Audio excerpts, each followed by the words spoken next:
하나님이 이 땅에 몇 번 오셨을까요? 몇 번? 하나님이 이 땅에 몇 번 오셨을까요? 몇 번 오실까요? 3번. 그래. 잠깐만요. 지금 3번이라고 누가 그랬어요? 3번?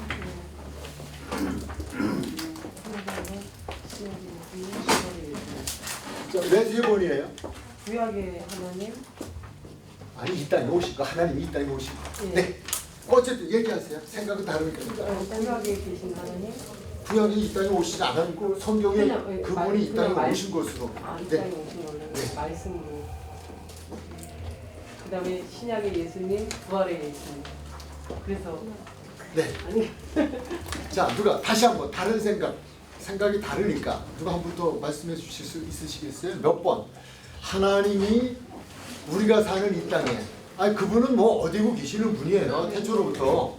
그러지만 성경에 우리를 사랑하셔서 우리에게 오셨다고 하는, 오신다고 하는 그 내용이 기록이 되어 있거든요. 말씀에 몇 번일까요? 라고 하는 거예요. 육신을 입어서 오신 예수님. 그러니까 몇 번? 2번? 오신 예수님. 야, 2번. 예. 자, 또 2번. 또 다른 분. 네? 6번? 오케이, 6번. 예, 예. 그럼 6번은 설명해 주실 수 있으시겠어요? 태초에 예, 태초에. 1, 2, 3, 6일까지 하셨는데 네. 네, 좋아요. 자, 또. 한 번? 네.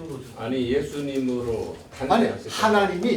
하나님이 우리에게 오셨다라고 하는 그것이 성경에 기록이 돼 있어요. 그러니까 태초에 말씀이 계시니라. 네. 이 말씀 곧 하나님이시라고 네. 했을 때 네. 그때 하나님이 그 하나님이란 결국 그 예수님과 삼위일체 아닙니까? 네. 그때 예수님 탄생하셨고 그때 아니, 탄생하셨고 네네, 예. 맞습니다. 예. 근데 이 땅에 오셨다고 하는 거예요. 우리에게 오셨다고 하는 거. 예수님 네, 몸으로. 오셨다. 예수님 오신 거. 예, 예수님 오신 것. 그다음 부활하신 거. 부활하고 다시 오신 거. 부활 언제 다시 오셔? 40일 만에 다시. 부활, 그 다음에 40일에 다시 오셔요? 하늘에서. 하늘에. 자, 정리하죠. 다 틀린 얘기는 아니에요. 태초의 하나님, 그분이 처음 이 땅에 오셨어요. 마태복음 1장 21절. 아들을 낳아.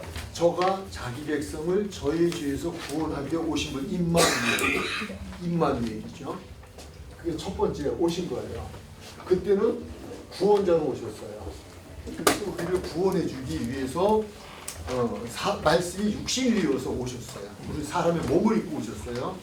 첫 번째 이 땅에 오신 거예요. 그분께서 이 땅에서 사역을 몇 년 하셨다고 기록이 돼 있어요? 3년 반 정도. 3년이에요. 그때는 무엇으로 하나님이 이 땅에 말씀이 육신이 되어 오셔서 무엇으로 우리와 3년 동안을 함께 하셨을까요? 무엇으로? 육신입니다. 육신으로 오셨습니다. 육신으로 해서 3년 동안을 우리와 함께 계셨습니다. 그러시다가 그분이 오신 목적은 자기 백성을 저희 죄에서 구원하시기 위하심인데, 그것은 그리스도라고 하는 말씀의 뜻에서 십자가에서 달려 돌아가셨고, 그것으로 끝이면 안 되죠. 다시 살아나셨어요. 살아나시고 그분이 다시 가셨어요. 그렇죠? 다시 가셨어요. 네, 다시 가셨습니다. 여기서 이제 다시 가십니다. 다시 하늘나라로 가셨는데, 이분이 결론적으로는 다시 오시바라고 약속을 하고 가셨어요. 내가 다시 온다라고 했어요. 그 다시 온다고 하는 것이 언제냐면 이 세상에 새 하늘과 새 땅을 이루시는 최후의 심판자로 오실 것이다 하는 거예요. 그때는 죽었던 자들, 우리는 죽은 거라고 말하지 않고 잠든 자들이죠. 우리는 육신이 죽어서 영혼이 떠난 죽은 육신들이 장사 지내진 그 무덤이 열려지고, 그때에는 그들이 들림을 받고, 들림받을 이들이 들림받고, 살아있는 우리도 들림을 받고 공중에서 오시는 주님을 맞이하는, 이거는 마지막 종말에 의한 예수님의 재림이에요. 우리는 지금 이걸 놓고 있어요. 여길 놓고 있는데, 근데 예수님이 이때 가시면서 제자들에게 또 하신 말씀이 있어요. 가시면서 하신 말씀이 내가 너희를 무엇과 같이 두지 아니하고 고아와 같이 고아와 같이 두지 아니하고 내가 너희와 함께 있기 위하여 보혜사를 온다. 보내겠다. 오신다라고 했어요. 기억되시죠? 네. 오신다. 무엇으로? 무엇으로? 또 다른 보혜사로 오시겠다는 거예요. 즉 성령이에요. 그래서 여기서 우리를 고아와 같이 3년 동안을 육신으로 계시면서 우리 구원의 사역을 이루시고 하늘나라로 가시면서 그러시면서 하신 말씀이 내가 너희를 고아와 같이 버려두지 아니하고 너희와 함께 있기 위해 다시 오리라 라고 말씀을 하셨어요. 그것이 성령이에요. 또 다른 보혜사 성령이에요. 그래서 그분은 성령으로 오셨어요. 지금 성령 그래서 그분이 가시면서 곧바로 그분이 하늘나라로 가시면서 곧바로 다시 이 땅에 오신 것은 육신으로 오신 것이 아니라 영으로 오셨어요. 성령이에요. 그래서 그게 성령의 시대라고 말해요. 성령께서 오셔서 언제까지 우리와 함께 있겠느냐, 우리를 고아와 같이 버려주지 않고 언제까지 함께 있겠다고 하셨느냐라고 하는 거예요. 세상 끝날까지. 이때는 성령으로 오셨던 그분이 이제는 완전체로 이때든 다시 공중에서 오셔서 그래서 성령을 받고 살아가는 사람들, 성령으로 더불어 함께 살아가는 사람들, 이 사람들로 하여금 주님 나라에 들어가 완전한 새하늘과 새 땅에 들어가게 하는 그날을 우리에게 주시겠다라고 하는 거예요. 이래서 예수님 하나님이 말씀이 육신이 되어서 우리 가운데 오셨던 것이 첫 번째 오신 것이고 그 다음에 우리를 고아와 같이 버려두지 않고 오시는 것이 두 번째 성령으로 오시는 것이고 세 번째는 다시 그분께서는 우리에게 영원히 그때는 헤어짐도 없이 영원히 새하늘과 새 땅에서 살기 위해서 다시 이 땅으로 오신다고 하는 그래서 예수님은 하나님은 세 번 이 땅에 우리가 살고는 이 땅에 오신다는 거예요. 그래서 마지막 오실 때에는 이 땅은 우리가 살고는 이런 세상이 아니라 새하늘과 새 땅이다. 이거를 신천신지 그렇게 얘기해서 신천지가 생긴 거예요. 네, 그렇다고 신천지를 찬양하는 거 아닙니다. 믿으라는 게 아닙니다. 그들이 이것 같은 이런 교리를 가지고 말하는 것이다. 그러나 이거는 거기서 말하는 것이 아니라 제가 말하는 거예요. 무엇에 근거해서? 말씀에 근거해서요. 네, 요것도 오늘 새벽에 성령께서 제게 주신 겁니다. 이렇게 설명하라고. 참 제가 생각해도 기특하고 참 대단하다. 참 감사하다. 쉽잖아요. 이렇게 된 거예요. 그래서 이렇게 오셨다라고 하는 거예요. 이 말씀을 왜 드려야 되느냐? 오늘 보혜사 성령이 주제가 되어질 수 있어요. 성령의 보혜사 성령에 대한 공부를 하게 되어지는데 그 부분에 여기에 오늘 공부의 내용이 다 담겨져 있어요. 이렇게 이제 들어가도록 합니다. 지난주에 내드렸던 문제지를 들어가서 보시면 제목이 근심하지 말고 나를 믿으라 라고 되어 있는데 첫 번째 제자들의 근심은 무슨 근심이었나? 즉 예수님께서 오늘 1절에 보면 그렇게 되어 있잖아요. 너희는 마음에 근심하지 말라 하나님을 믿으니 또 나를 믿으라 이렇게 되어 있잖아요. 그러니까 그들이 첫 번째 하신 말씀은 근심하지 말라는 거예요. 그렇다면 제자들이 무엇하고 있었다? 근심하고 있었다. 그러면 제자들의 근심은 어떤 근심이었을까? 이것부터 우리 찾아야 되잖아요. 그래 답이 나오니까 그들의 근심은 무슨 근심이에요? 왜 근심하게 되었을까요? 근심에 대한 배경, 근심할 때 이유 뭐예요? 성경에서 답을 우리가 항상 찾아야지 그게 정답이에요. 어디에 있어요? 13장 36절 37절 이것이 14장 1절 바로 직전이죠.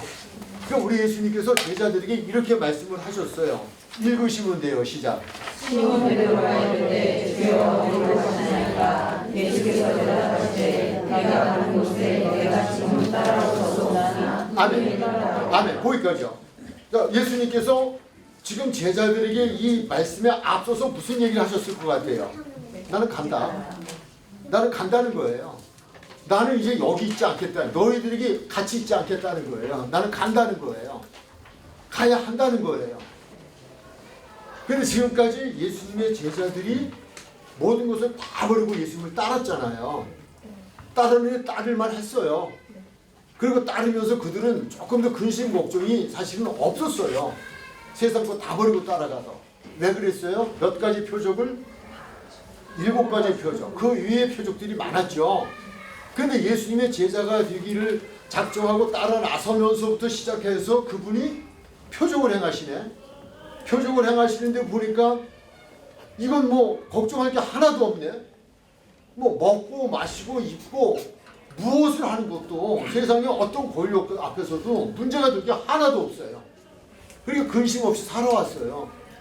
그리고 저분만 내가 따라다니면 저분이 우리의 선생님이고 우리의 구주이신 하는 문제가 아무것도 없다는 거예요. 그렇게 살았는데 그런데 언제부턴가 자꾸 죽는데 언제부턴가 가신대. 근데 이제는 막판에 와가지고 결정적으로 하시는 말씀이 내 장례를 저 여인이 준비했어 이렇게 말씀하시더니 바로 13장에서 난 간다는 거예요. 근데 너희는 내가 가는 곳을 따라올 수 없다는 거예요. 아주 따라올 수 없는 게 아니라 지금은 따라올 수 없다는 거예요. 언젠간 내가 가는 그 길을 너희도 올 수 있지만은 지금은 올 수 없다는 거예요. 지금 나는 간다는 거예요. 그러니까 그렇게 지금까지 모든 것을 다 내려놓고 포기하고 그리고 그분만 따라다니면 뭐 그냥 같이 가던 풍랑이는 바다도 물에 빠져 들어가다가도 그분이 손만 내미시면 바람과 바다도 잔잔해지고 손만 잡으면 물에서도 건져내시고 뭐 그냥 떡도 주시고 뭐 그냥 각종 병정자 다 고쳐주시고 이랬는데 그분이 갑자기 곁에서 떠나가신다고 하니까 그러니까 무엇이 생겼을 것 같아요? 근심이 생겼죠. 이제 우리는 어떻게 되는 건가? 요게 이제 16장으로 가면은요. 이제 15장쯤인가요? 거기서 보면 예수님께서 더 심한 말씀을 하셔요. 15장에서 것 같은데 무슨 말씀하시냐면 너희는 핍박을 받는다는 거예요. 너희는 이제 죽게 될 거라는 거예요. 환난과 핍박의 길을 걸어갈 거라는 거예요. 세상 사람들이 너희를 무지 미워하고 너희를 가만히 안 둘 거라는 거예요. 나를 죽인 것처럼 너희들을 죽이러 대들 거라는 거예요. 근심이 더 생겼어요. 큰일 났구나. 거기서도 근심이 한번 또 나와요. 같은 부분이 나오는데 일단 그 뒷부분에서 더 정리하는 거로 하고요. 바로 여기서도 그들이 근심한 것은 주여 어디로 가시나이까? 이게 근심의 답이에요. 주여 어디로 가십니까? 근데 가시는 곳까지는 괜찮아요. 근데 예수님께서 내가 가는 곳에 내가 지금은 따라올 수 없어 라고 하니까 이게 더 환장하는 거예요. 아니 가시더라도 좋아요. 가셔도 좋아. 따라갈 수만 있으면 돼요. 그분하고만 있으면 돼요. 그분이 지켜주시니까 지금까지 하셨으니까 되는데 그저 그분을 따라갈 수 없다고 하고 이제 그분하고 이별 아닌 이별을 해야 된다라고 얘기하니까 이들 근심이 생겨버린 거예요. 우리가 이제 공부를 하면서 이 부분에서 한번 우리의 근심은 무엇인가를 성경 공부니까 할 수 있잖아요. 제가 이제 매월 첫째 주는 양주에 있는 제가 두 번째 마지막 개척을 했던 교회에 설교를 하러 가요. 오면서 아내가 저를 보고 이렇게 얘기해요. 정말 하나님을 왜 못 믿는 걸까? 왜 하나님을 사람들은 못 믿는 걸까? 왜 못 믿을까? 하는 거예요. 또 집에 가서 나 욕하지 마라. 문자가 하는 얘기예요. 며칠 전에는요. 진짜 천국이 있는 걸까? 세상에.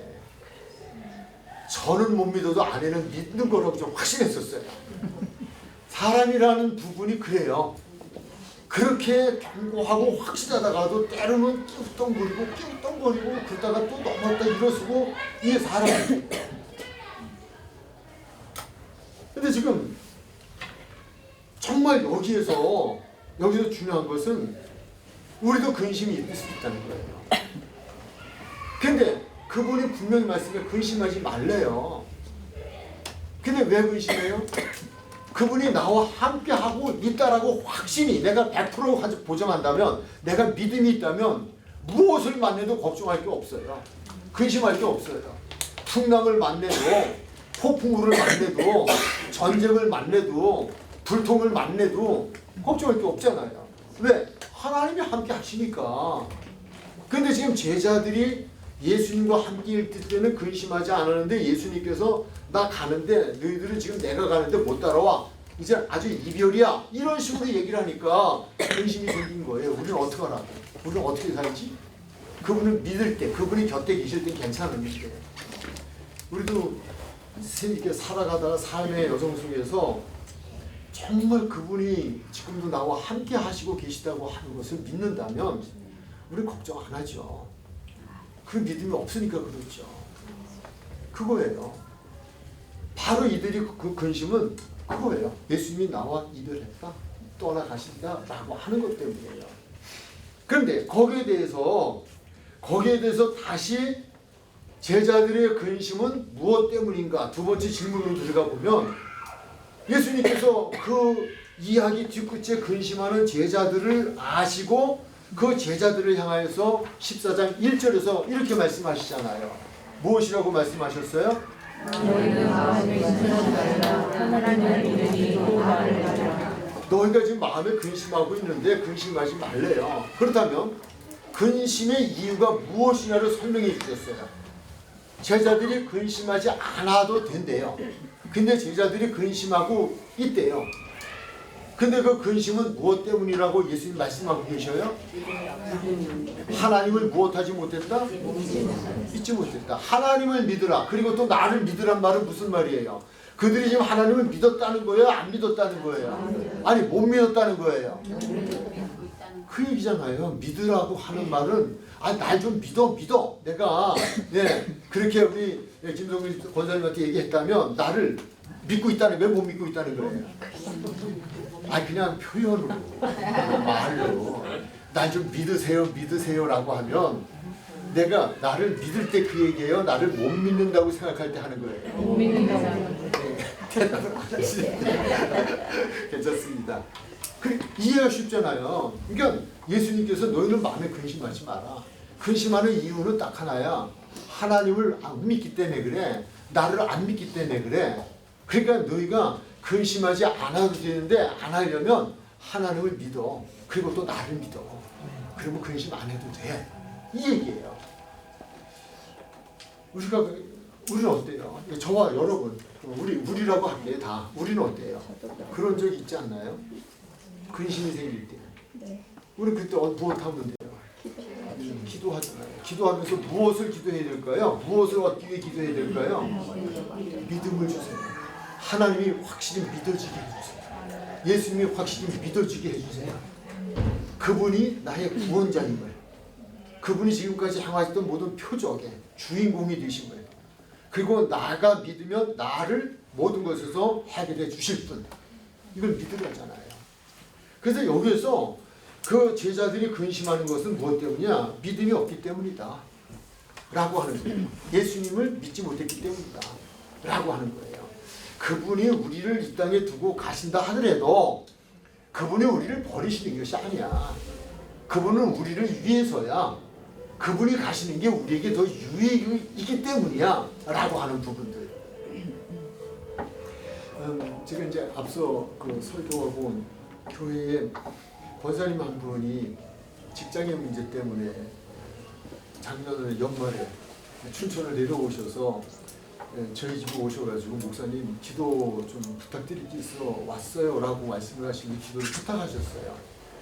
그리고 그분은 정말 직장이 필요해요. 정말 필요하신 분인데 기도해 달라는 거예요. 근데 합격자 발표 날이 벌써 지나갔는데 연락이 없잖아요.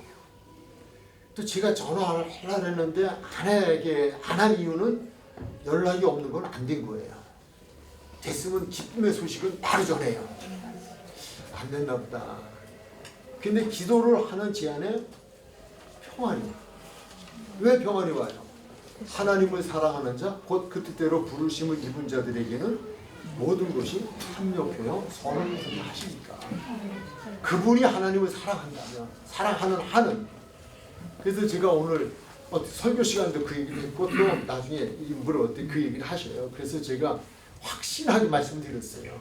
하나님은 합력해 선을 이루게 하십니다. 믿으십시오. 근심이 있다도 그걸 믿으면 없어지잖아요. 못 믿는 것 때문에 지금 잠깐 말씀을 드렸는데 그렇다고 그분이 못 믿은 건 아니에요. 믿으라는 거예요. 또 나를 믿으라, 나를 믿으라 라고 하는 거예요. 근데 우리가 이제 일반적으로 보면 이런 경우가 있어요. 저 같은 경우도 이렇게 보면 여러분 믿습니까? 믿으시면 안 해. 아, 뭘 믿으라는 건데 도대체 뭘 믿으라는 건데 믿으면 아멘하라는 건가 할 때가 있다고요.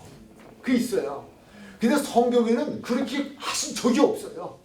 믿으시면 아멘 그런 적도 없어요. 뭐는 있느냐? 믿도록 말씀을 주셨어요. 나를 믿어. 그래요? 믿을게요. 근데 믿도록 해주세요 말하지 않았어도 그분은 왜 믿어야 하는지 믿어야 하는 이유가 무엇인지를 설명을 해주셨다고요. 성경에 답이 나와요. 그게 몇 절부터 나올까요? 2절부터 나와요. 근심하지 말라 그러고 근심하지 않아도 될 이유를 설명해 주시는 거예요. 자, 여기에서 하나 짚고 넘어가야 될 것은 가신다는 거예요. 이별이에요. 이별 때문에 근심했어요. 근심하지 말래요. 그럼 말씀을 들어가 보죠. 그러면 2절부터 3절로 다시 시작하겠습니다. 2절부터 들어갑니다. 한번 들어가죠. 시작. 내 아버지 집에 거할 곳이 많다. 그렇지 않으면 너희에게 이르렀습니다. 내가 너희를 위하여 처소를 예비하러 가노니. 아멘. 거기까지요.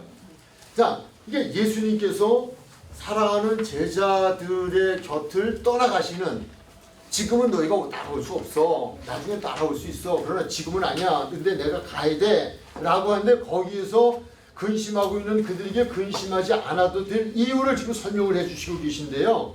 내 아버지 집에 거할 것이 많대요.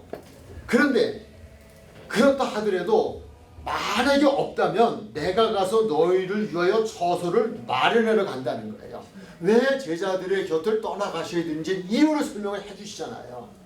아, 예수님이 가셔야 되는 이유는 나의 처소를 마련해주고 가시는 거구나 라고 하는 거예요. 그러니까 걱정하지 말라는 거예요. 근데 그거 가지고도 지금 근심이 해결됐을까요? 아니, 됐을까요? 안 됐을까요? 안 됐을까요? 안 됐어요. 안 됐어요. 그것까지도 안 돼. 아, 거처가 뭔데? 거처를 뭐 얻어가다 만든다는 거야. 그냥 뭐야 그게 도대체. 이게 말이 안 됐어요. 지금 제자들에게 가장 중요한 것은 무엇일까요? 예수님께서 가시는 거예요. 그렇다면 예수님께서 무엇하지 않았으면 좋겠어요? 안 가시면 좋겠는 거예요. 그냥 내 곁에 있어 주어요. 내 곁에 있어 주어. 그냥 나와 함께 계셔 달라는 거예요. 이게 중요한 내용이에요. 근데 그분이 처음에 간다는 거예요. 간다는데 가만히 이렇게 그 말씀을 하시면서 제자들을 보니까 이게 시원치 않아. 아직도 근심이 가득해. 이어서 주시는 말씀이 뭐예요? 3절 시작. 가서 너희를 위하여 처소를 예비하면 내가 다시 와서 너희를 내게로 영접하여 나 있는 곳에 너희도 있게 하리라. 이게 답이죠. 야, 내가 거처를 마련하러 가는데 그냥 가는 거 아니야. 가서 그거 만들면 내가 다시 와서 너희들을 나 있는 곳으로 데려갈게 라고 하는 말씀. 다시 오신다는 이야기예요. 다시 오신다 라고 하는 이야기예요. 다시 여기에서. 그런데 일단 가시는데 언제 오실 거냐 이거예요. 그 거처를 얼마나 오랫동안 만들 거냐는 거예요. 며칠이나 걸릴 거고 몇 달이나 걸릴 거고 우리가 이 땅에서 집 하나 짓자면 적어도 2, 3개월 걸리는데 이거 언제 오실 거냐 이거예요.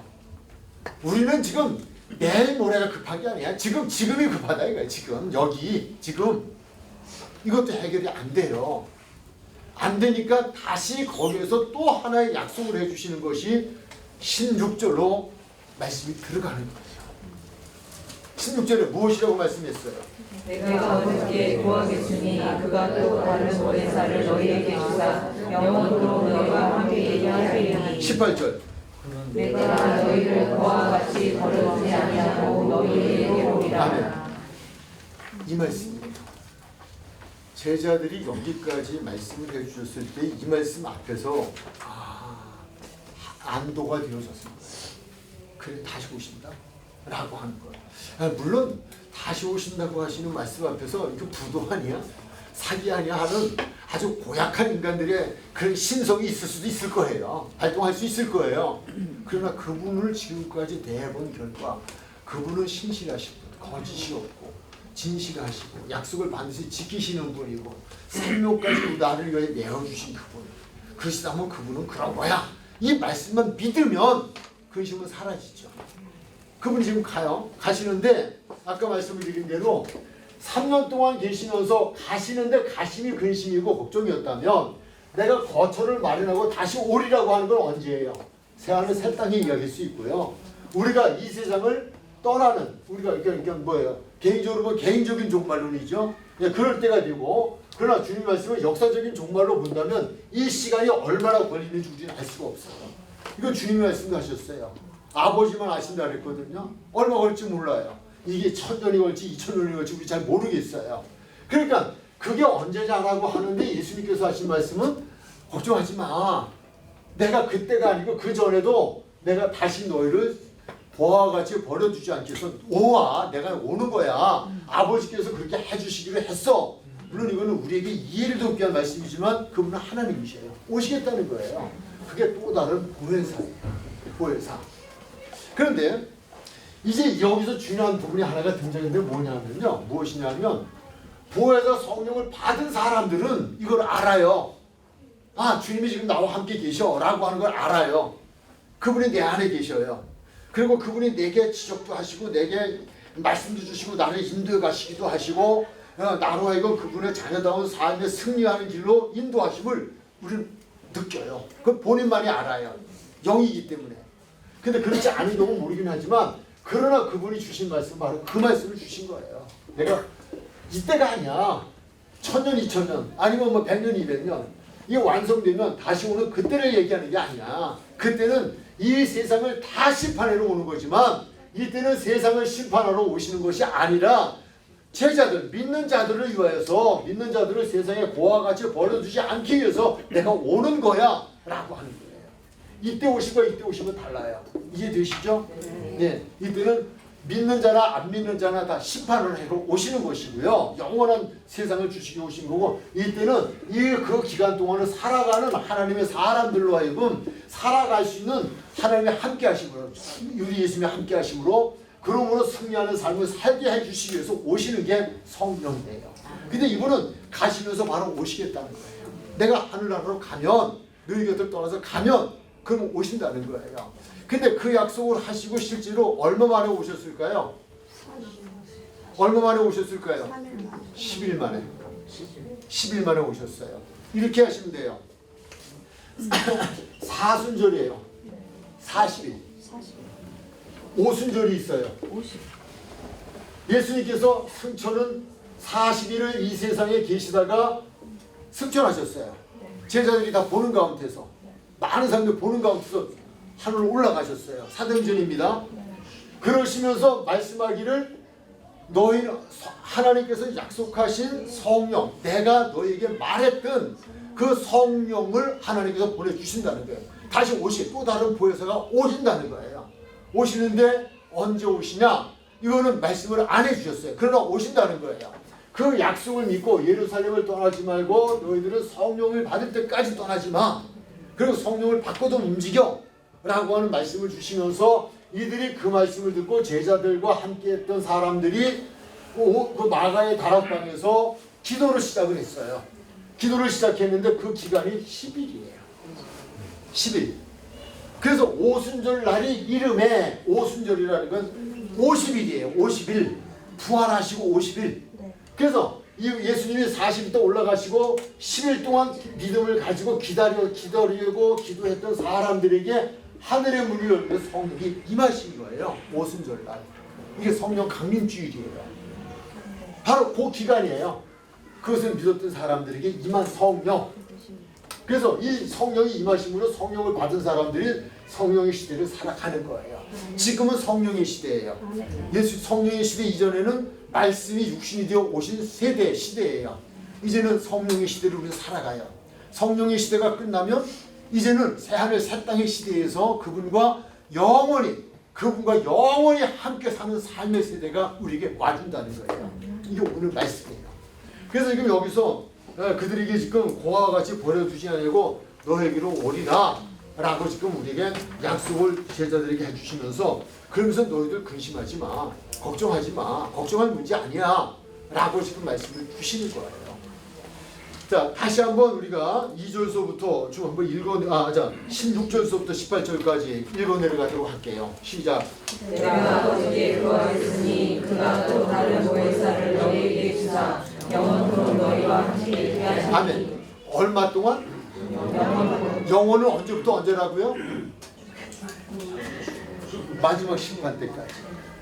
여기는요, 우리가 개인적 종말론에 의해서 무덤에서 잠자는 순간도 결코 하나님은 우리를 버리시지 않아요. 그때도 계신다는 거예요. 그렇게 하고 그분이 다시 오시는 그때는 무덤이 열리고 무덤에 있던 자들이 들림을 받고 살아있는 자들이 들림을 받고 공중에서 혼인잔치를 하고 다시 이 땅에 내려서 영원한 세계를 살아간다는 거예요. 이 기간을 지금 말씀을 주시고 계신 거예요. 영원의 영원이라고 하는 건 그것을 의미해 주고 있어요. 영원히. 여기서 영원히, 여기서 영원히라고 하는 거예요. 좀 더 읽어 내려갈까요? 3절 시작. 몇 줄이죠? 아, 예, 17절. 그는 진리의 영이라 아니라 세상은 능히 그를 받지 못하나니 이는 그를 보지도 못하고 알지도 못하느니라. 아멘. 그러나 너희 아멘. 보세요. 성령이 어떤 것입니다. 그는 진리의 영이에요. 진리의 영은 예수님이에요. 성부, 성자, 성령 같은 삼위예요. 하나님이에요. 근데 영으로, 그때는 말씀이 육신이 되어 오셨고요. 지금은 영이신 분이 영으로 오시는 거예요. 영이기 때문에 어떤 현상이 나타나냐? 세상은 능히 그를 받지도 못해요. 이거 누구만? 믿는 자만 받아요. 아무에게나 막 주는 게 하나님의 선물이에요. 가장 고귀한 선물이에요. 하나님이 세상을 이처럼 사랑하사 독생자를 주셨더니 라고 하는 것처럼 그분이 말씀이 육신되어 우리 가운데 선물로 오신 것처럼 성령도 믿는 자에게 주시는 가장 큰 선물이에요. 이거는 내가 내가 뭐 요구한다고 되는 것도 아니고 그거는 그분이 나를 사랑하셔서 내가 그분의 선물을 받을 수 있는 조건은 내가 갖춰줘야 돼요. 선물 아무나 주나요? 그렇지 않아요. 정말 선물을 아무나 주는 거 아니에요. 사랑해줘요. 줄만 해줘요.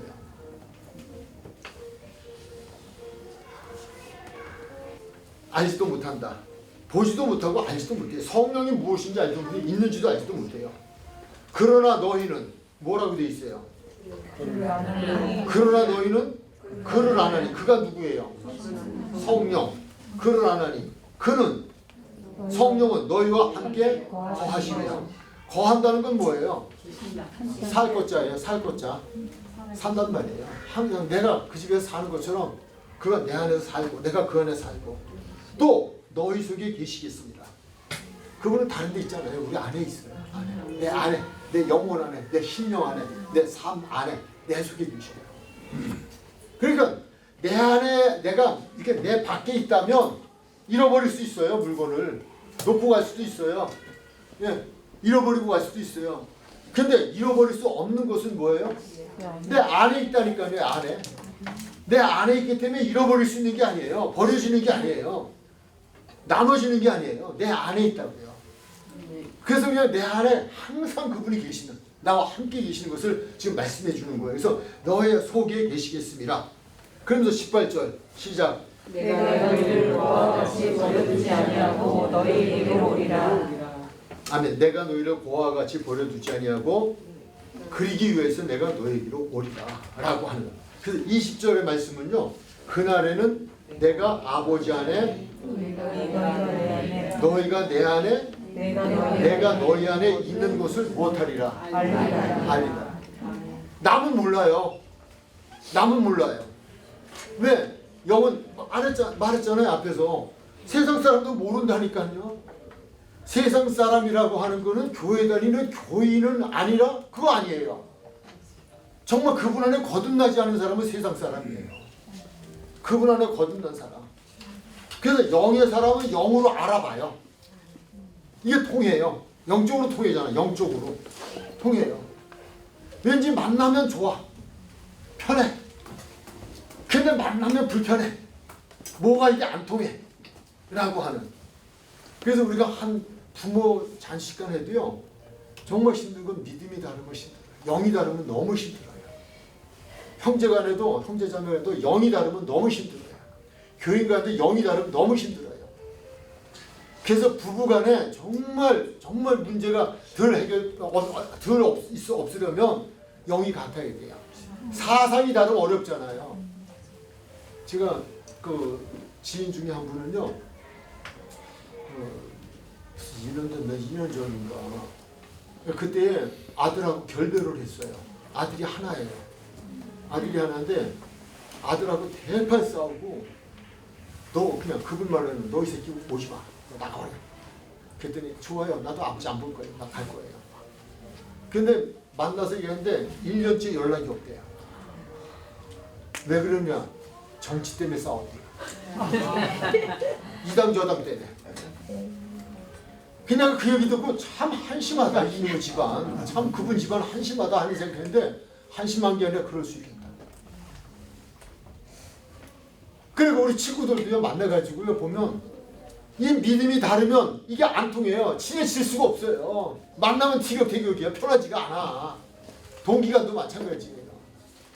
같은 믿는 사람끼리도 이게 진짜 성령 받은 사람과 안 받은 사람 가짜는 또 달라요. 거기까지만. 그 얘기예요. 세상 사람 몰라요. 이 세상 사람 몰라요. 우리는 하나님을 보고 산다니까요. 아멘. 그분 영이니까 내가 영의 세계, 내가 영의 사람이 되면 안다니까요. 제가 이렇게 이제 하나 예를 들면요. 사람이 만나서 이렇게 이제 목사님들끼리 만나서 얘기하다가 어떨 때 남 흉도 보는 경우가 있을 수 있잖아요. 어쩌다가. 근데 흉을 딱 얘기를 듣는 것까지 괜찮아요. 좀 불편하죠. 근데 내가 거기에 같이 말 맞춘다? 그래 들면서 내 안에서 썰렁한 기운이 들어요. 아주 썰렁해져요. 내 안이. 그러면 그 얘기를 기분이 나빠지고 멈춰야 돼요. 더 하면 문제 생겨요. 이건 뭘 말하는 거예요? 성령이 내 안에서 함께 하십니다. 그러지 말라는 거예요. 용서하라 하셨는데 용서하지 못하면 내 안에서 이게 불편한 거예요. 괴로운 거예요. 그러니까 용서할 수밖에 없도록 그분은 성령은 나를 인도하는 거예요. 다음 주에 공부입니다만 성령의 9가지 열매가 있잖아요. 성령을 받은 사람은 열매를 뭐 안다고요. 그게 맺혀지는 거예요. 그 부분이에요. 그래서 이건 세상 사람 몰라요. 그런데 우리는 안다 이거예요. 받은 사람은 안다 이거예요. 그러니까 여기서 너희라고 하는 건 제자들이에요. 너희는 안다는 거예요. 그리고 내가 너희 안에 있겠다는 거예요. 아무한테나 있겠다는 게 아니에요. 그게 성령이에요.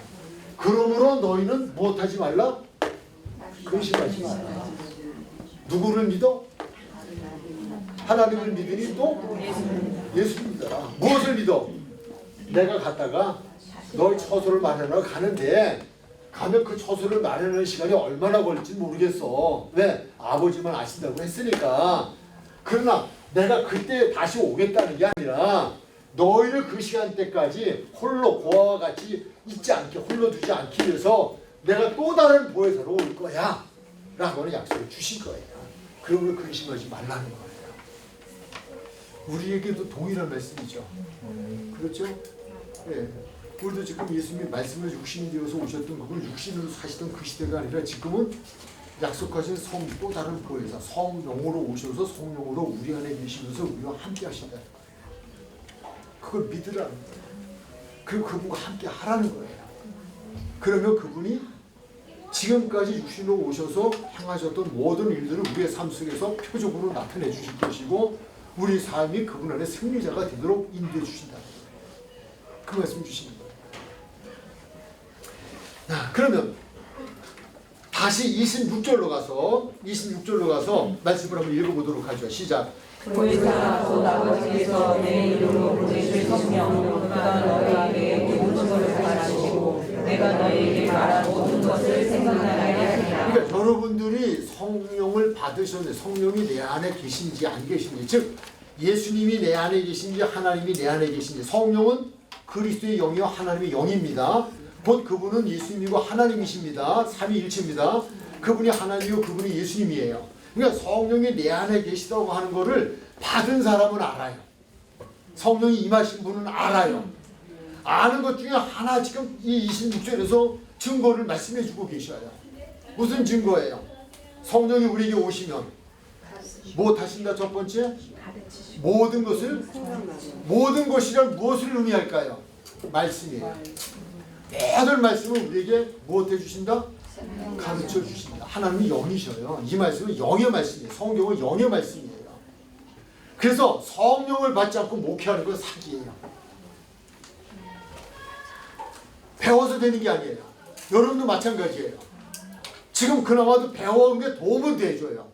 그러나 성령께서 여러분과 함께 하셔야 저를 통해 이 시간 공부하는 내용들이 성령이 도와주셔서 가르쳐 주셔야 돼요.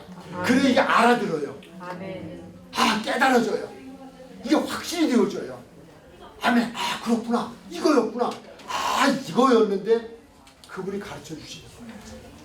그러니까 성경을 가르치는 자는 그분이 말씀이기 때문에, 하나님의 말씀이기 때문에 하나님이 가르쳐 주셔야 돼요. 그분이 원 저자예요. 제가 이제 7년 동안을 한 번도 빠지지 않고 유럽 지방을 다녀왔어요. 놀러 간 건 아니고요. 집회 때문에 7년 동안을 다녀왔는데요. 거기 가면 이제 목회자들 세미나 반도 있고 이렇게 반들이 있잖아요. 그러면 제가 만들어가는 노트가 있잖아요. 지금 여러분에게 나눠드리는 것처럼 이건 여러분이 다 검색해 보시면 알아요. 이건 제가 만든 거예요. 주님이 하게 하셔서 했죠. 근데 거기 가서 제가 임원 교육에 대한 부분을 또는 성령에 대한 부분을 한번 이렇게 했어요. 그랬더니 저를 보고 교재를 좀 줄 수 있느냐요. 매뉴얼을 줄 수 있느냐요. 당신들이 했으면 좋겠대요. 저는 땡큐죠. 너무 감사하죠. 왜요? 그분 건데. 누구를 통해서 복음을 전파되면 얼마나 좋아요. 진리를 전파되면 얼마나 좋아요. 다 드려요. 근데 문제가 하나 있어요. 이거를 기도하면서 준비한 이 교재를 준비한 이 교환을 준비한 저자를 통하여 주시는 말씀과 이것을 가지고 그냥 이 교재를 가지고 또 하는 이와는 달라요. 그건 학습이에요. 학문적일 수 있어요. 성령이 함께하지 않을 수 있다는 거예요. 하나님이 영이시고 말씀은 영이에요. 그분이 가르쳐 주셔야 돼요. 저도 마찬가지예요. 그분이 가르쳐 주시지 않으면 정말 어려워요. 너무 어려워요. 또 뭐라고 돼 있어요? 너희에게 말한, 누구께서 말한, 누가 말한? 예수님이 말씀하신, 또 하나님이 말씀하신 그 모든 것을 무엇하게 해주시겠다? 생각나게 해주시겠다. 가룟 유다와 베드로의 차이점이 무엇일까요? 공통점은 배반자예요. 둘 다 배반자예요. 차이점은 말씀이 생각나고 회개죠. 회개인데 베드로는 무엇이 생각나서? 말씀이 생각나서. 닭이 울면 내가 3번 나를 부인하리라 했는데 예수님을 부인하니까 닭이 우네.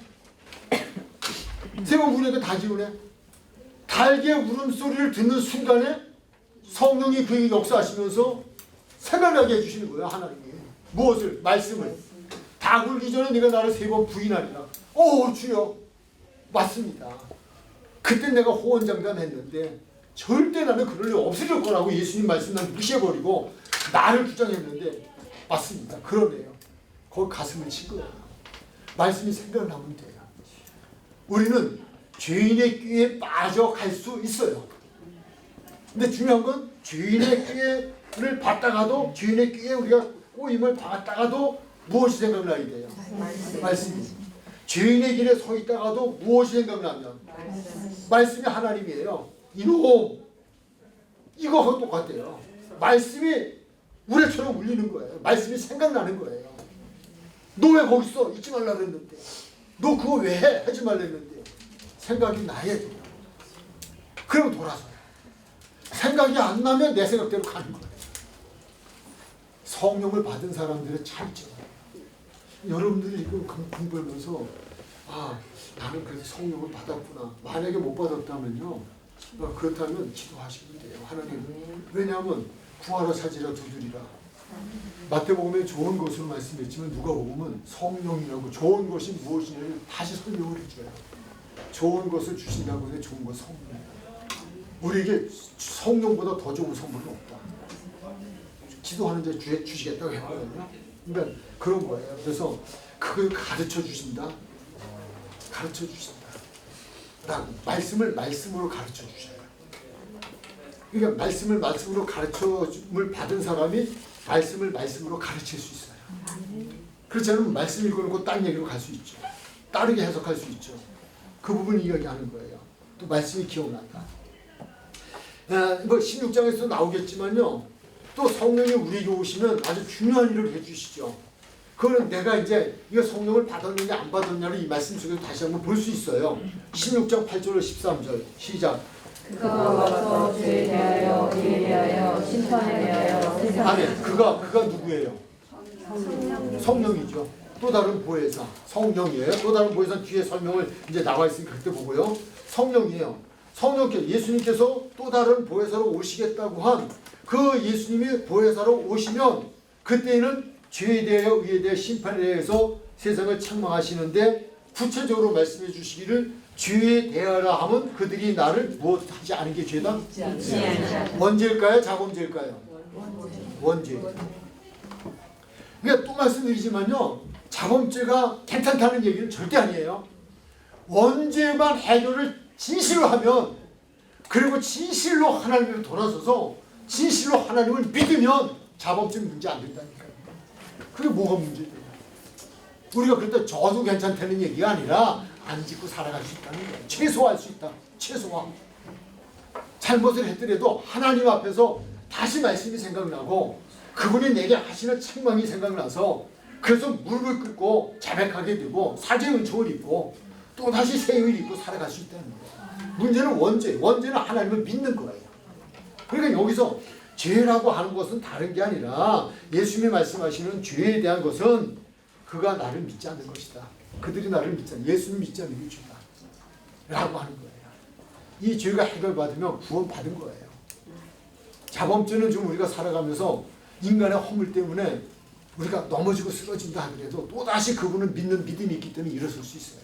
그 부분을 얘기해 주는 거예요. 그러나 예수를 안 믿으면 근본적으로 구원이 안 돼요.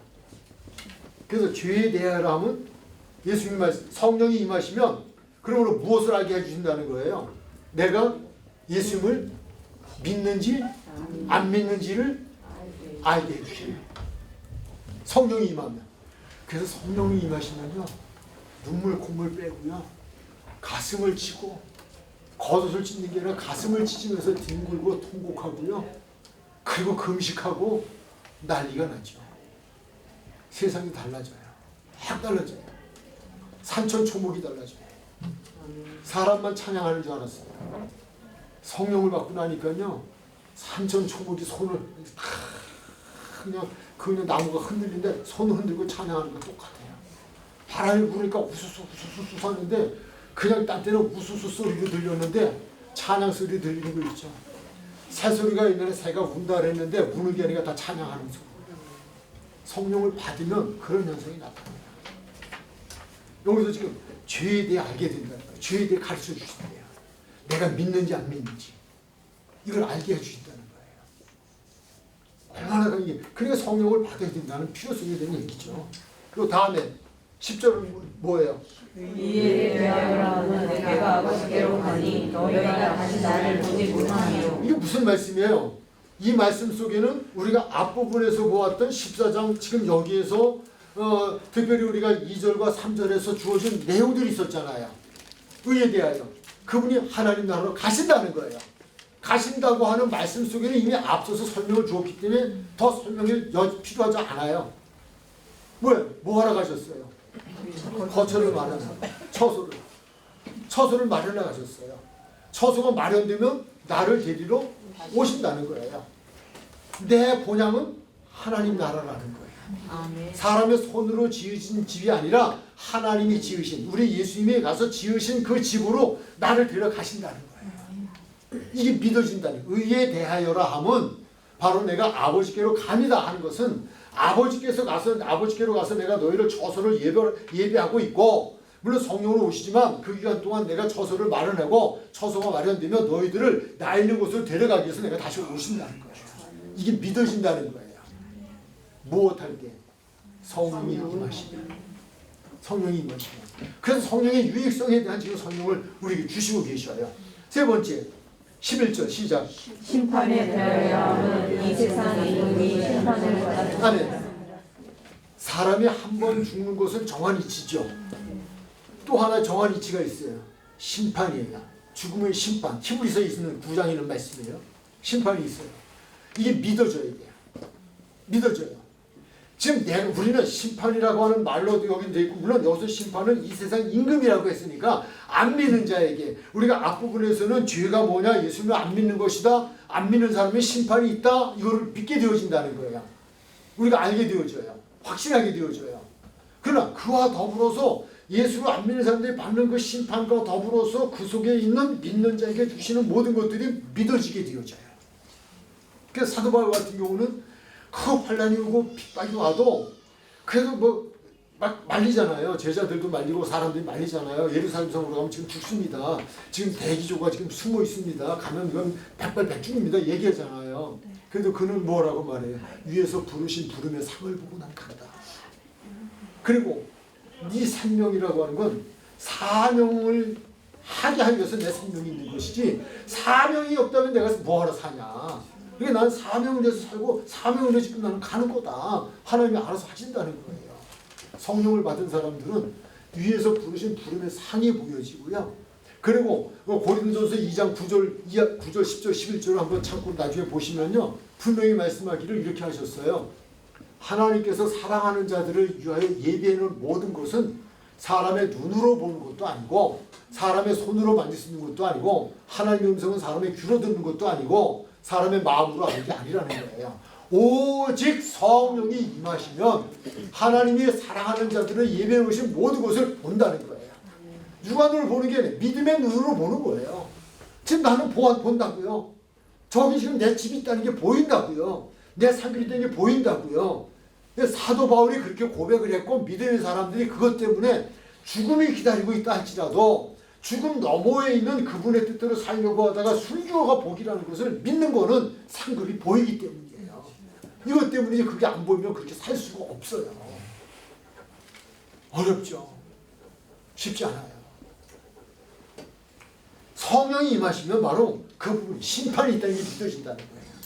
내가 정말 이렇게 살다가 심판받지, 내가 이렇게 살다가 상급 못 받지, 이게 믿어진다는 거예요. 그래서 그분이 내 안에 계시면서 내 안에서 그분의 기쁘신 뜻을 두고 소원을 두고 나로 살아가게 하는데, 이것은 나로 하여금 원망과 시비가 있게 하려고 하는 것이 아니라 그날의 자랑거리 많고 칭찬거리 많고 하게 하기 위해서 나를 붙들어서 나를 이 세상에서는 손해보는 것 같으나 주님 위해 살아가게 하는, 그것이 믿어진다는 거예요. 그게 감사한 거예요. 그게 감사한 거예요. 그게 성령을 받으면 이게 믿어진다는 거예요. 성령의 사역 중에서 좀 잠깐 읽어줬습니다. 조금 더 우리 한번 13절 시작. 12절로 갈까요? 12절 시작. 내가 아직도 너희에게 이를 것이 많으나 지금은 너희가 감당하지 아멘. 못하리라. 내가 할 말이 많아요. 그런데 지금은 내가 이럴 것이 많지만 지금은 너희가 감당하지 못할 것 같아서 말하지 않겠대요. 그럼 언제는 감당할 수 있을 것 같아요? 언제? 다음 절에 나오잖아요. 그러나 나오잖아요. 그러나 진리의 성령이 오시면 그가 너희를 모든 진리 가운데로 인도하시니 그가 스스로 말하지 않고 오직 들은 것을 말하면 장래 일을 너에게 알리라. 지금은 내가 너에게 하고 싶은 말이 많아. 근데 성령 받지 않은 너에게 내가 더 많은 말을 해봐야 기억도 못하고 알아듣지도 못해. 그러나 중요한 얘기만 한 거야. 근데 나중에 성령이 임하시면 너희가 그때서는 그 말씀을 가르침을 받고 그때 가서 너희는 그 말씀이 기억날 거야. 이해되어지고 믿어지고 할 거야. 그래서 그 얘기, 그러나라고 하는 단어는 그것을 위에 것을 너희가 감당하지, 지금은 너희가 감당하지 못하리라. 그러나 진리의 성령이 오시면 그가 너희를 모든 진리 가운데로 인도하시니 그가 스스로 말하지 않고 오직 들은 것을 말하면 장래일을 너에게 알리시리라. 장래일, 미래의 일들을. 이게 이해가 안 되면 아직 성령을 못 받았다? 아니면 뭐가 좀 조금 덜 됐다? 요걸 제가 좀 위로하기 위해서 나중만 한 거고요. 그냥 단적으로 얘기하면 성령을 받으면 이게 이해가 되어지고 알아지고요. 믿어지고요. 그러니까 말씀을 들으면서 내가 믿는지 안 믿는지, 내가 사죄의 은총을 입었는지 안 입었는지, 내가 하나님 백성인지 마귀의 백성인지, 내가 지금 성령을 받았는지 안 받았는지, 이것은요 우리에게 하나님이 주시는 은혜의 말씀이에요. 이걸 들음으로 나를 말씀에다 올려놓고 보게 하는 거예요. 안 됐다면 되게 하시기 위해서 이 말씀 주신 거예요. 성령을 못 받은 것 같다면 받기를 원하셔서 이 말씀 주신 거예요. 내가 받았는지 안 받았는지 모르면 아예 받을 생각도 안 하죠. 근데 말씀을 듣니까 이거 아니네, 못 받았네. 그럼 어떻게 해야 돼요? 받아야 되죠. 그러면 오늘부터 무릎 꿇으면 되죠. 그냥 걸어가면서도 말씀이 생각나요. 성령이 제게 오소서. 주시겠다고 하는 성령이 임하여 주옵소서. 나를 고와 같이 버려두지 마시고 오셔서 말씀을 가르쳐 주시고 말씀이 생각나게 해주시고 말씀 따라 살아가는 승리자가 되게 해주세요. 기도하면 되죠. 왜? 기도하라고 그랬으니까. 찾으라, 구하라, 두드리라. 그러면 내가 선물로 성령을 주시라고 말씀을 하셨잖아요. 그분은 약속을 지키시는 분이에요. 누구에게? 약속을 믿고 구하는 자들에게. 그 말씀이에요. 자, 또 다른 보혜사까지만 설명을 하고요. 이 성령에 대한 부분을 제가 목회장에서 또는 제가 이 목회자들을 대상으로 한 세미나라든가 이런 부분에서 이것은 7시간에 걸쳐서 해야 되는 부분이에요. 제가 준비한 교환을 가지고 7시간, 최소한 7시간을 해야 되는 부분인데 이것 가지고는 부족하겠죠. 그러나 성경에 나온 부분만 지금은 다루고 있어요. 그래서 또 다른 보혜사라는 단어가 나왔으니까 그럼 또 다른 보혜사가 무엇인데 우리 그걸 알아야 되잖아요. 또 다른 보혜사는 무엇이다? 또 다른 예수님이시다. 또 다른 예수님이시다. 예수님은 본래 누구이시다? 하나님이시다. 근데 그분이 하나님인데 우리를 구원하기 위해서 하나님이 무엇이 되어서 이 땅에 오셨다? 말씀이. 하나님 말씀인데 그 말씀이 육신을 이어 오셨다. 그 사역을 다 하고 가셔서 다시 우리를 고와 같이 버려두지 아니하기 위해서 또 오시는 또 다른 예수님. 이것이 바로 보혜사 성령이다 라고 하는 거예요. 또 다른 보혜사라고 성경이 기록해 놓은 거 그런 거예요. 여기 또 다른 보혜사는 또 다른 예수님을 말하는데요. 요한복음 14장 10절 20절까지인데 여기서 또 다른이라고 하는 건 헬라어로 알로스라는 단어예요. 헬라어예요. 그거 기록이 돼 있죠? 해드렸죠? 알로스라는 단어인데 이 또 다른이라는 단어가 이 헬라어로 알로스라는 단어와 헤테로스라는 단어 두 가지 단어가 나와요. 두 가지가 있어요. 헤테로스도 또 다른이에요. 그리고 알로스도 또 다른이에요. 헬라어에. 근데 내용이 달라요. 이 알로스라고 하는 건 본질과 기능이 똑같은 또 다른이에요. 여기 좀 이해가 어려우신가요? 똑같은. 그러니까 본질이 똑같아요. 기능이 똑같아요. 근데 또 다른 또 하나예요. 이게 지금 유감스럽게 하나인데 여기 하나가 더 있다고 생각을 하잖아요. 요거와 똑같은 거 또 하나가 있다면 이건 또 다른 것이지만 똑같은 거예요. 똑같은 거. 이해가 되세요? 네. 모양이 같아요. 기능이 같아요. 다 똑같아요. 근데 요거 하나 지금 하나 있지만 요거와 또 다른 것이 하나 있다면 또 다른 얘기예요. 또 다른. 그런데 이게 내용도 달라요. 이것과 이거는 달라요. 또 다른. 물이 있는데 또 다른 것. 이건 완전히 달라요. 이거는 근본적으로 본질도 다르고 기능도 달라요. 전혀 다른 것을 말해요. 이럴 때는 헤테로스예요. 그래서 또 다른이라고 하는 단어는 헬라어에서 알로스라는 단어로 써 있어요. 그러면 또 다른이라는 것은 거기서 본질도 같아요. 누구와? 본질이 예수님, 하나님이세요. 본질이 하나님. 그리고 기능도 하나님이세요. 똑같아요. 똑같은데 그때는 말씀이 육신이 되어 오신 것이고 지금은 그분이 영이어서 그분이 우리와 영으로 함께 하시기 위해서 오시는 또 예수님이에요. 이거를 또 다른 보혜사. 그러면 또 다른 보혜사는 곧 예수님이시고 하나님이셔요. 그래서 로마서 8장에 가면 그리스도의 영을 받지 않은 자는 그리스도인이 아니다 그래요. 그건 그리스도의 영. 하나님의 영이 없는 자는 하나님의 자녀가 아니다. 이렇게 말씀을 했어요.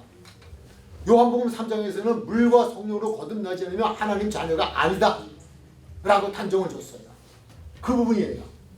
바로 그래서 뭐 복잡하게 또 설명하지 말자고요. 또 뭐 다 이해가 됐을 때 또 다른 보혜사라는 또 다른 예수님이다. 근데 왜 또 다른 예수님이라고 하지 않고 또 다른 하나님이라고 하지 않고 보혜사라는 말을 썼을까라고 하는 거예요. 왜 보혜사라는 단어를 썼을까? 파라클레토스라고 제가 거기 기록을 해놓았어요. 이 파라라고 하는 건 곁에, 부르다. 곁에라는 단어, 곁에. 내 곁에. 파라 할 때는 내 곁에라는 거예요. 근데 여기에서 또 지금 우리가 말하는 클레토스라고 하는 건 부르다는 거예요. 부르다. 내 곁에 있기 위해 부르다. 즉 내 곁에 있다 라고 하는 거예요. 내 곁에 있다. 우리는 위에서 말씀을 보았죠. 우리를 무와 같이 버려두지 아니하기 위해서, 고와 같이 버려두지 아니하기 위해서 우리 곁에 오셨다는 거예요. 또 오셨다. 그래서 우리가 곁에서 항상 함께 하신다 라고 하는 거예요. 그 부분을 지금 말씀을 해주고 있어요. 그래서 그걸 조금 더 그 헬라 시대에 이 보혜사라고 하는 단어, 파라클레토스라고 하는 단어는 어떤 때 또 사용이 되어졌느냐, 보호자를 가지고 파라클레토스 이랬어요. 보호자 데려오세요. 당신 보호자가 누구예요? 파라클레토스. 이렇게 얘기하는 거예요. 보호자라고 할 때에 이 단어를 써요. 그러면 다시 변호사. 변호사 할 때 변호사를 우리는 파라클레토스, 헬라어에서 그렇게 썼어요. 그 시대에. 그래서 변호사를 부를 때는 파라클레토스. 이분이 나의 파라클레토스, 나의 변호자입니다. 그러니까 예수님은 우리의 보호자이시고 예수님은 우리의 변호자이시고 하나님 앞에서 우리를 그분은 변호사죠. 검사는 마귀가 하는 짓이고요. 죄를 때리는 거고 그분은 변호해 주시죠. 그분을 얘기해 줘요. 그러면 조력자, 돕는 자. 그것도 파라클레토스. 또 헬라 시대에는 하나 위로자. 내가 많이 슬프고 이렇게 있을 때 그럴 때 찾아오셔서 나를 위로해 주시는, 그건 정말 참된 위로를 해주는 위로자를 이야기할 때에 파라클레토스 그렇게 이야기를 했고요. 무엇보다 상담자죠. 우리가 괴로운 문제를 가지고 지금도 있잖아요. 와서 우리 막 기도하잖아요. 하나님 뭐 어쩌고 저쩌고. 그러니까 사람한테는 괴로운 얘기 안 하는 게 사실은 좋아요. 좋을 땐 좋은데요. 조금 사이 뒤틀어지면요. 그 앞으로 발목 잡아요. 성경에도 보니까요. 잠언서에요. 이불 속에서도 말 비밀을 하지 말래요. 이혼할 때 꼭 문제 삼아요. 성경에서 이혼할 때 문제 삼았던 얘기는 안 나오는데 부부라 할지라도 이불 속에서도 안 할 말을 하지 말래요. 사람을 믿지 말래요. 부부지. 집에 가면 또 지어야 돼요. 나한테 안 하는 말 있어? 저거 한 얘기고요. 네. 이 얘기는 왜냐하면 상담자 얘기를 하다 보니까 그래요. 상담자는 자기의 모든 걸 풀어놓는 거잖아요. 풀어놓는 거. 그분만이 진정한 우리의 상담자다. 카운셀러다. 그리고 우리가 상담하면 그분은 정답을 주시잖아요. 성령을 통해 말씀을 정답을 주시잖아요. 파라클레토스는 그러한 말의 뜻이다 라고 하는 거예요. 여기까지